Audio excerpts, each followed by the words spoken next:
All right, everybody, good afternoon. Happy Thursday, and it is indeed a happy Thursday. The market, as we said yesterday, let me turn the scanner off so it's not screaming over me.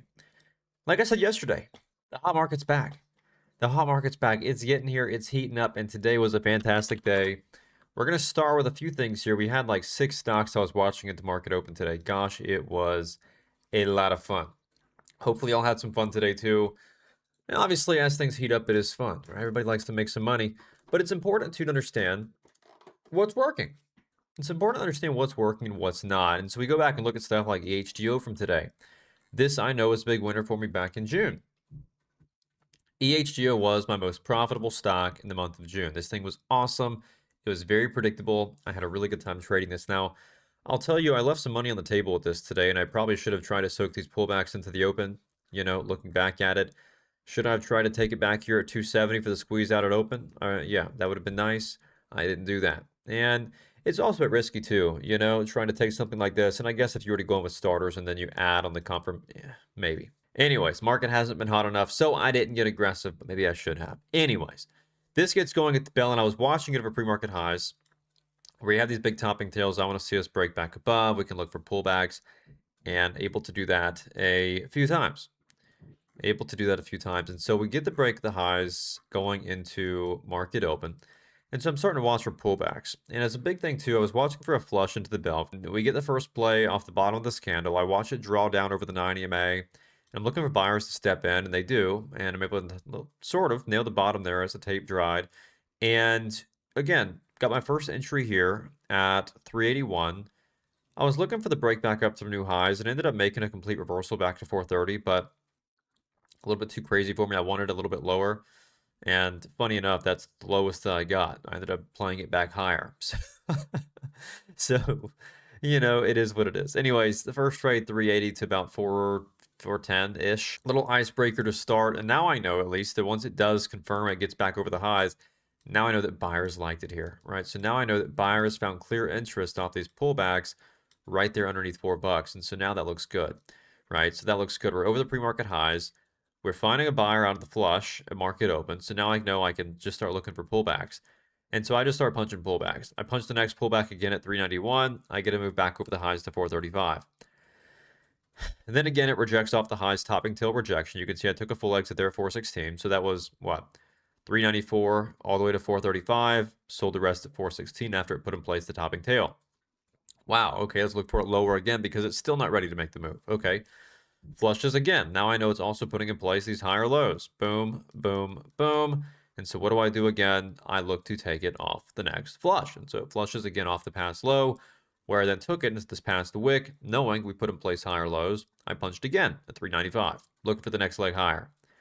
395 entry, risk in the previous candle's low at 380, 15 cents a share of risk for the range to $5.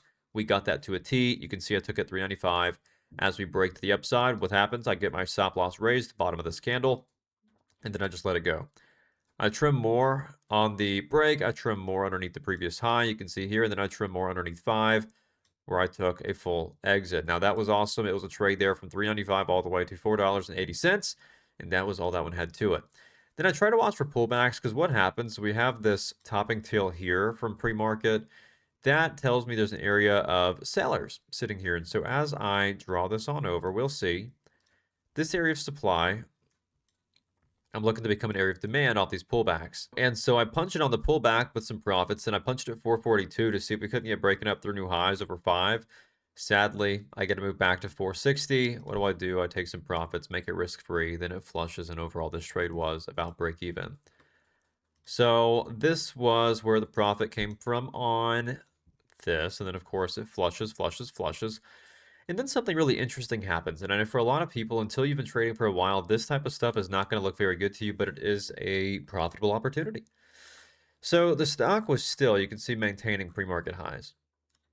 Pre-market highs, again, pulls back into that range we talked about from pre-market, where it was a past area of supply. I'm looking to see if it wants to find a buyer and reverse back up through 4, back to 5, which definitely can happen.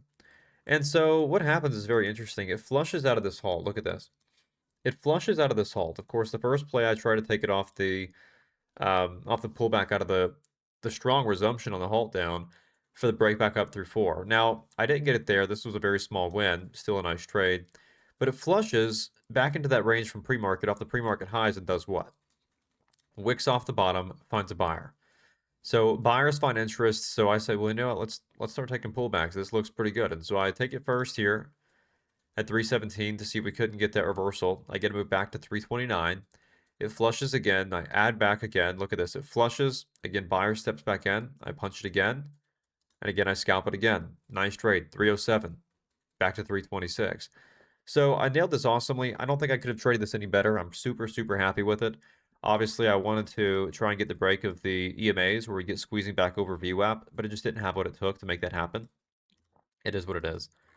So that's where I stopped playing that. Got a little bit too tight, but 100% accuracy on EHGO. And then we had VIBK, which is a familiar face to a few of you. I know back a couple of days ago, we had this in pre-market going into the open on news. And this decided to find some volume a little bit later in the morning. It was pretty dry out of open. You can see dry, dry, dry.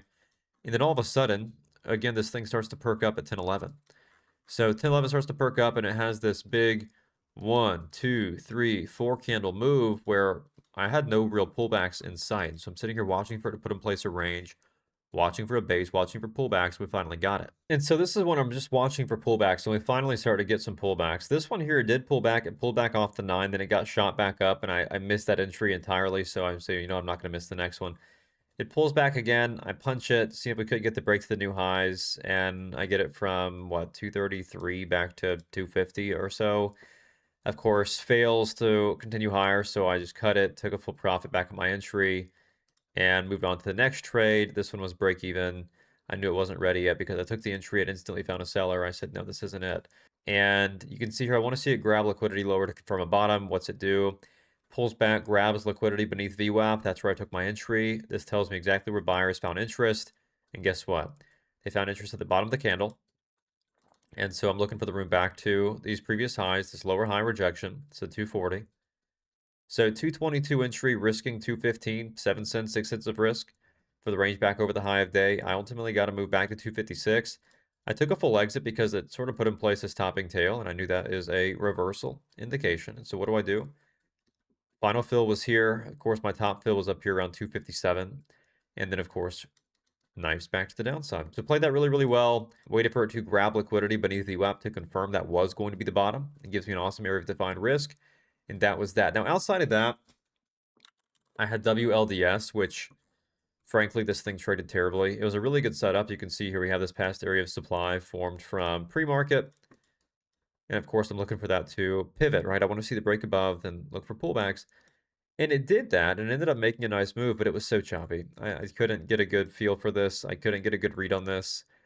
Yeah, I would have made money if I would have just held through the chop, but I couldn't do it. So I had a paper cut on the first one, really odd, which I sort of knew it was going to be with these topping tails.